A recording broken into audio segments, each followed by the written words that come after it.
ಶ್ರೀ ಪರಮಾತ್ಮನೇ ನಮಃ. ಶ್ರೀಮದ್ಭಗವದ್ಗೀತಾ ಅಥ ಏಕಾದಶೋऽಧ್ಯಾಯಃ. ವಿಶ್ವರೂಪದರ್ಶನಯೋಗಃ. ಭವಾಪ್ಯಯೌ ಹಿ ಭೂತಾನಾಂ ಶ್ರುತೌ ವಿಸ್ತರಶೋ ಮಯಾ ತ್ವತ್ತಃ ಕಮಲಪತ್ರಾಕ್ಷ ಮಾಹಾತ್ಮ್ಯಮಪಿ ಚಾವ್ಯಯಂ. ಕಮಲದ ಎಸಳಿನಂತಿರುವ ಕಣ್ಣುಗಳುಳ್ಳ ಹೇ ಕೃಷ್ಣನೇ, ಎಲ್ಲ ಜೀವರಾಶಿಗಳ ಉತ್ಪತ್ತಿ ಸ್ಥಿತಿ ಪ್ರಳಯಗಳನ್ನು ನಿನ್ನಿಂದ ತಿಳಿದಿದ್ದಾಯಿತು. ಮಾತ್ರವಲ್ಲದೆ ಅಖಂಡವಾದ ನಿನ್ನ ಮಹಾತ್ಮೆಯನ್ನು ಅರಿತಿದ್ದಾಯಿತು. ಬೃಹತ್ತಾದ ಶಕ್ತಿ ತಾನು ಎಂಬ ಅರಿವನ್ನು ಮೂಡಿಸಿದ ಭಗವಂತ ತೇನ ವಿನಾ ತೃಣಮಪಿ ಚಲತಿ ಎಂಬ ಸಂಸ್ಕೃತದ ಶ್ಲೋಕವನ್ನು ಅರ್ಥ ಮಾಡಿಸಿದ್ದಾನೆ.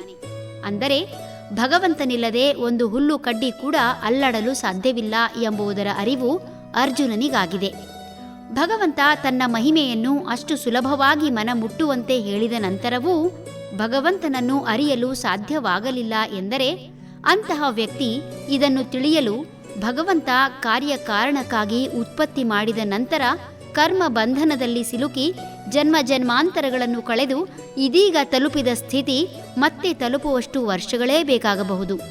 ಕಾರಣ, ಒಂದು ಗಡಿಯಾರದ ಮುಳ್ಳು ಹಿಂದೆ ಚಲಿಸಲಾರದಂತೆ ಜೀವನದಲ್ಲಿ ಬಂದ ಅವಕಾಶ ಸದುಪಯೋಗ ಮಾಡಿಕೊಳ್ಳದಿದ್ದರೆ ಮತ್ತೆ ಅವಕಾಶ ಬರುವುದು ಒಂದು ಗಡಿಯಾರ ಮತ್ತೆ ಸೊನ್ನೆಯಿಂದ ಆರಂಭಿಸಿದಂತೆ.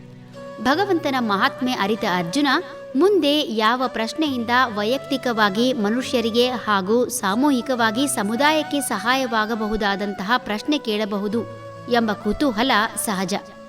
ಭಗವದ್ಗೀತೆಯನ್ನು ಸರಿಯಾಗಿ ಅರ್ಥ ಮಾಡಿಕೊಂಡವರಿಗೆ ಇದುವರೆಗೂ ಕೇಳಿದ ಪ್ರಶ್ನೆಗಳೆಲ್ಲವೂ ತಮ್ಮ ಜೀವನಕ್ಕೆ ಸಂಬಂಧಿಸಿದ್ದು ಅನ್ನುವಷ್ಟು ಹತ್ತಿರ ಅನ್ನಿಸದೇ ಇರದು. ಹರಿ ಓಂ ತತ್ಸತ್.